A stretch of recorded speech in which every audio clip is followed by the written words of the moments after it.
ఇందు మూలంగా యావత్ ప్రజానీకానికి చెప్పేది ఏంటంటే అత్తోటి శివయ్య గారు, నగుల శివయ్య గారు పాట పాడబోతున్నారు. ఆ పాట మనం అందరం వినాలి.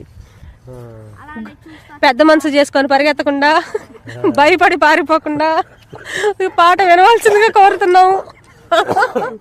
ఇప్పుడు పాడు పాట, అందరికి ధైర్యం చెప్పేసా. పాడు, పాట పాడు. నమ్మి వసితానయ్యా బ్రహ్మ,